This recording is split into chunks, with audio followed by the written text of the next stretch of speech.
Totoo yung kanta ni Taylor Swift that life can be emotionally abusive. Mauubos ka talaga, mapapagod ka talaga, at minsan talagang gusto mo nang sumuko. Hindi talaga lahat ng oras malakas tayo. Hindi talaga lahat ng oras pabor lahat ng bagay sa'yo.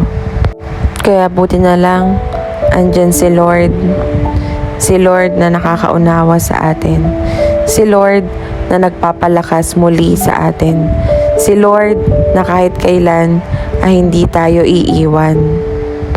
Ang galing nga ni Lord Nagpapadala pa siya ng mga taong tutulong sa atin, magko-comfort sa atin, gagabay sa atin, at ipaparamdam na hindi tayo mag-isa sa buhay na ito. Kaya kung ako sa'yo kapatid, laban lang.